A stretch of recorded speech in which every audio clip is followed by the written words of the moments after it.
So we'll sit quietly for a few minutes before we start the workday.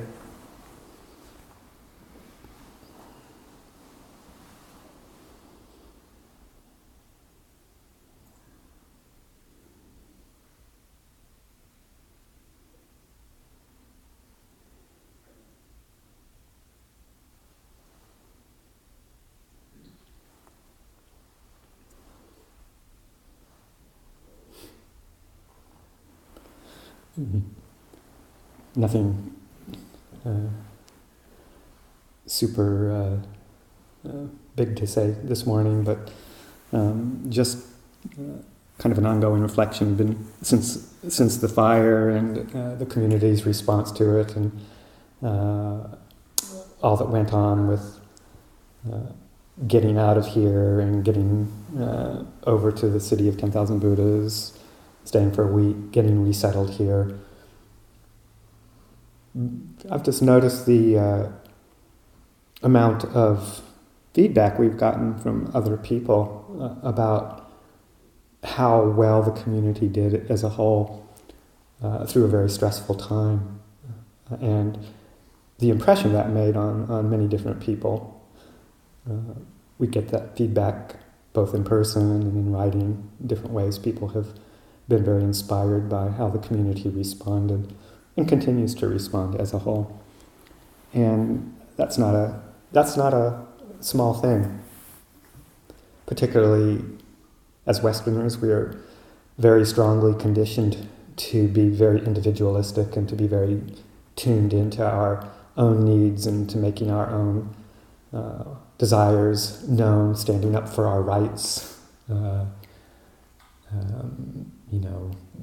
The whole ethic of if I don't look after myself, then nobody else will. That kind of very strong, individualistic, self-oriented conditioning that we receive, very competitive society, very individualistic. Of course, these are generalizations, but it's a trend, and I think most of us can see those influences in ourselves, not just from family conditioning, but society conditioning. The whole economic system, everything is oriented in that way. And not to say over-idealize something like Thai culture, but you can see the general trends of differences, people knowing more instinctively how to be with each other, work together, kind of melt into the group ethic, and the notion of a very strong individual self is less apparent. And just as Westerners, we have to actually train ourselves consciously to overcome that sense of me orientation all the time. And that's a lot of what the training and community here at the monastery is all about. Just throwing us all together, 10, 12 monks in a tiny little room with bowl washing and all the different ways that we come together as a group. All of our meetings that we have, which sometimes seem overwhelming, but how to communicate with each other, how to be in a group, how to listen, how to restrain ourselves from always expressing everything that's going on in our own minds and hearts, as a way of bringing harmony to a living situation where there's 20 plus people, all coming from different walks of life, to come together for a common purpose of learning and practicing the Buddha Dhamma, the teachings, and how to implement them in our lives.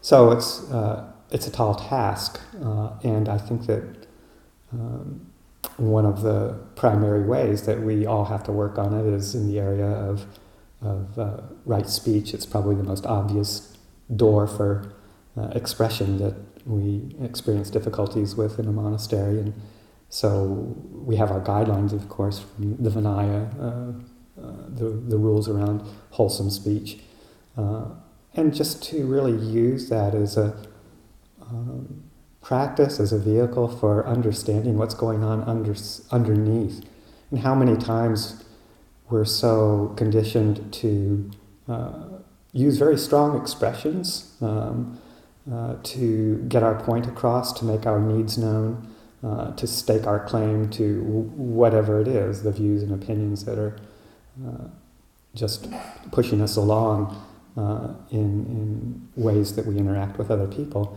and to just recognize that, and to recognize the state of discomfort when there's something going on the way we don't want it to, or that we feel that there's something that we just have to say to release the energy, the emotional tone underneath is very easily communicated. So we have to practice very strongly to take care with each other in that realm of interaction, and to really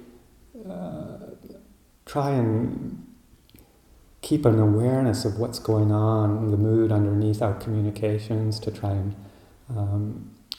sometimes we just have to actually restrain ourselves against our own impulses. Other times we can take the time to reflect and really check out the emotional tone in our own bodies, in our own hearts before we speak.